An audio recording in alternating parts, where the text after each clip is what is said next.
اسلام میں خواتین کے حقوق یہ ایک ایسا موضوع ہے جس پر ہمیشہ بہت بحث ہوتی ہے۔ کیا اسلام عورتوں کو تحفظ دیتا ہے یا ان کے استحصال کی وجہ بنتا ہے؟ تو آج ہم اسی سوال کا جواب ڈھونڈنے کی کوشش کریں گے اور اس کے لیے ہم ڈاکٹر ذاکر نائک کے ایک بہت مشہور لیکچر کا جائزہ لیں گے۔ تو سوال یہی آ جاتا ہے، تحفظ یا استحصال؟ ڈاکٹر نائک اپنے لیکچر کی شروعات ہی اسی نقطے سے کرتے ہیں کہ مغرب میں خاص طور پر میڈیا میں مسلم خواتین کی تصویر اکثر ایک مظلوم اور دبی ہوئی عورت کی بنا کر پیش کی جاتی ہے، لیکن سوال یہ ہے کہ کیا حقیقت بھی یہی ہے؟ اچھا، اس پیچیدہ سوال کو سمجھنے سے پہلے ڈاکٹر نائک دو بنیادی اصول سامنے رکھتے ہیں۔ ان کے مطابق اگر اسلام کے نقطۂ نظر کو سمجھنا ہے تو ان اصولوں کو بنیاد بنانا ہوگا۔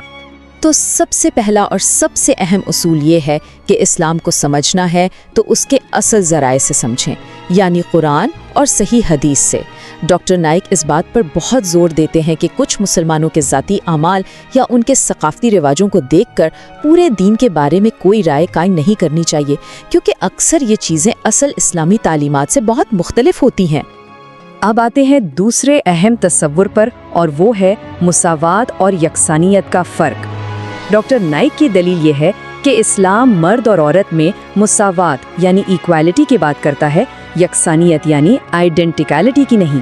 ان کے مطابق خالق نے دونوں کی جسمانی اور جذباتی ساخت مختلف بنائی ہے، تو اسی حساب سے ان کے کردار بھی الگ ہیں۔ یہ بالکل ایک ٹیم کی طرح ہے جہاں ہر کھلاڑی کا کام الگ ہوتا ہے، لیکن ٹیم کے لیے ہر کھلاڑی کی اہمیت برابر ہوتی ہے۔ چلیں ان اصولوں کو ذہن میں رکھتے ہوئے اب دیکھتے ہیں کہ ڈاکٹر نائک روحانی، معاشی اور سماجی حقوق کے دائرے میں کیا دلائل پیش کرتے ہیں۔ روحانی حقوق کی بات کریں تو ڈاکٹر نائک کے مطابق قرآن نے معیار بالکل صاف بتا دیا ہے۔ جنت میں جانے کا جو وعدہ ہے وہ نیک اعمال اور ایمان سے جڑا ہوا ہے، اس بات سے نہیں کہ کوئی مرد ہے یا عورت۔ یعنی روحانیت کے میدان میں مرد اور عورت بالکل ایک ہی سٹارٹنگ لائن پر کھڑے ہیں۔ ان کا انعام یا اجر مکمل طور پر ان کے اپنے اعمال اور ان کے ایمان کی پختگی پر منحصر ہے۔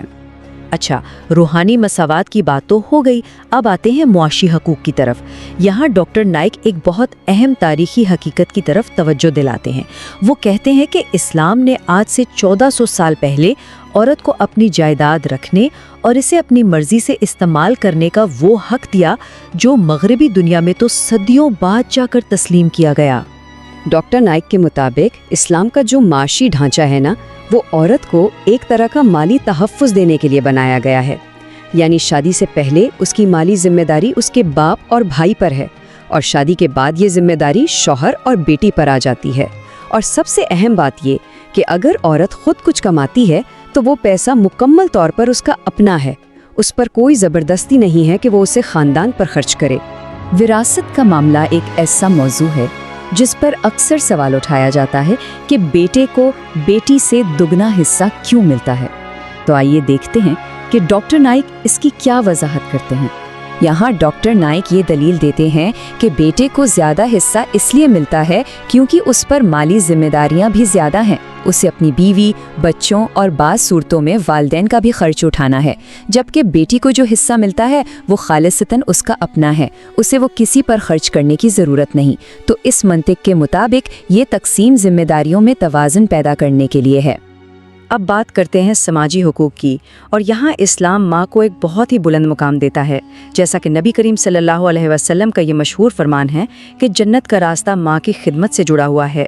اس احترام کی گہرائی کا اندازہ اس حدیث سے لگایا جا سکتا ہے جب ایک صحابی نے نبی صلی اللہ علیہ وسلم سے پوچھا کہ مجھ پر سب سے زیادہ حق کس کا ہے، تو آپ نے 3 بار فرمایا تمہاری ماں، اور جب چوتھی بار پوچھا تو فرمایا تمہارا باپ۔ یہ ترتیب معاشرے میں ماں کے مقام کو بالکل واضح کر دیتی ہے۔ ایک اور بہت اہم سماجی حق ہے شادی میں عورت کی رضامندی۔ ڈاکٹر نائک تاریخ سے ایسے واقعات بتاتے ہیں جہاں نبی صلی اللہ علیہ وآلہ وسلم نے ایسی شادیوں کو ختم کر دیا جو لڑکی کی مرضی کے بغیر کر دی گئی تھیں۔ یہ اس بات کا پکا ثبوت ہے کہ اسلام میں زبردستی کی شادی کی کوئی گنجائش نہیں ہے۔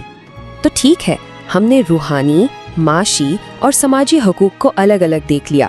اب ان سب کو جوڑ کر دیکھتے ہیں کہ ڈاکٹر نائک کے مطابق یہ مختلف کردار اور برابر کی قدر کا تصور مل کر ایک متوازن نظام کیسے بناتا ہے۔